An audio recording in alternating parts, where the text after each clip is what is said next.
chegamos para conversar sobre a solenidade de Pentecostes, né? Uma data super importante, o aniversário da igreja, podemos dizer assim. Exatamente. E hoje a gente vai focar nas leituras do dia 8 de junho de 2025. É uma data muito significativa. Sim, e tem uma imagem legal que a gente pode usar. Somos tipo um rádio, né? Que só toca a música certa. Tipo, o amor, a comunhão, a missão, quando tá ligado na tomada. Isso. E essa tomada, essa energia, é o Espírito Santo. Sem ele, a gente fica desligado, né? Não funciona direito. Boa. Então, as leituras de hoje são meio que um manual de instruções para a gente entender essa conexão.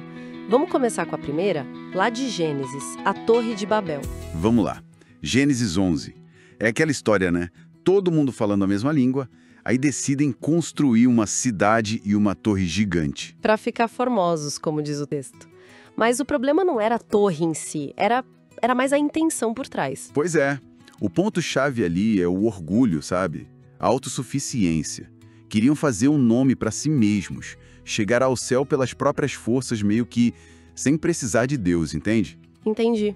Tipo, a gente se basta. É o pecado de querer ser Deus, né? O catecismo até fala sobre isso. Exatamente. É a raiz de muitos problemas. E a consequência dessa atitude, dessa união baseada no orgulho, é a confusão. Deus mistura as línguas e o projeto que era para unir acaba separando. Nossa, que ironia. Buscar a união e acabar na divisão total é como uma turma tentando fazer um trabalho sem ouvir o professor. Vira bagunça. Isso mesmo. Deus mostra ali que a verdadeira unidade não vem do esforço humano orgulhoso, mas dele. E isso já conecta com o Salmo, né?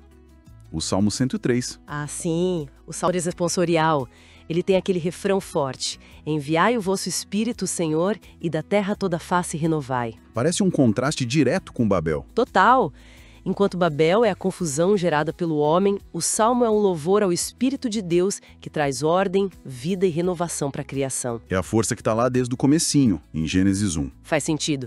O Espírito é como, sei lá, água para a planta. Essencial para a vida, para renovar mesmo. Ótima analogia. E essa necessidade de renovação, essa tensão, aparece bem forte na segunda leitura em Romanos 8. Romanos 8, 22 a 27. Lembro que Paulo fala que a criação inteira geme e sofre dores de parto. É pesado isso, né? É forte, sim. Mostra que o mundo, e nós junto com ele, ainda não está pleno, sabe? A gente sente o peso do pecado, do sofrimento, da limitação. Já temos o Espírito, as primícias, como ele diz, mas ainda esperamos a libertação completa. Ainda gememos, né? E como o Espírito entra nessa história de gemidos? Aí que tá a beleza. Paulo diz que o Espírito Santo nos ajuda na nossa fraqueza porque a gente nem sabe rezar direito.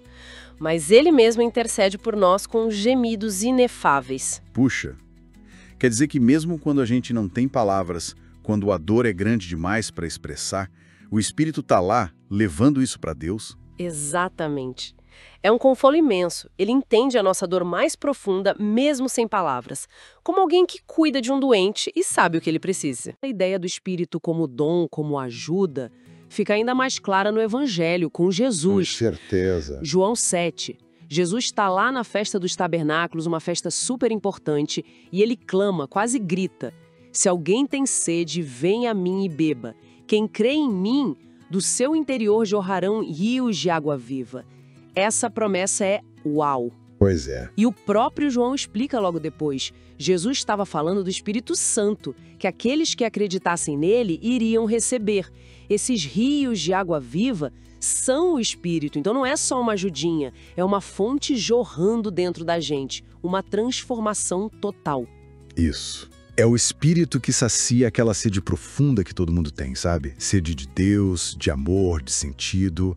É a vida de Deus fluindo em nós. Então, juntando tudo, a gente sai da divisão de Babel, causada pelo orgulho, passa pelo Salmo pedindo o Espírito que renova, vem em Romanos a criação esperando essa renovação e o Espírito ajudando na nossa fraqueza. E chega em Jesus, que é a fonte de onde jorra esse Espírito, essa água viva.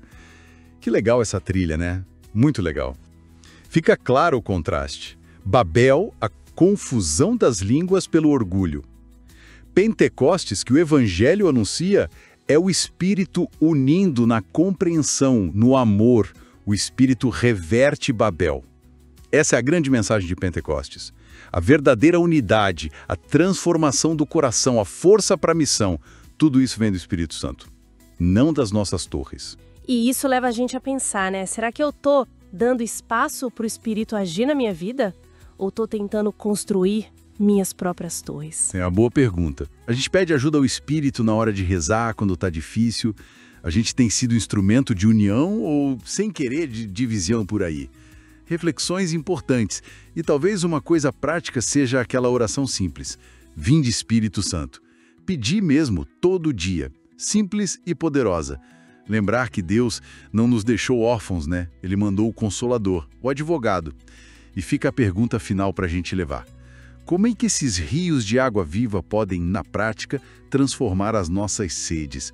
No trabalho, na família, nas dúvidas, na falta de paciência. Onde é que a gente está precisando mais dessa água viva hoje?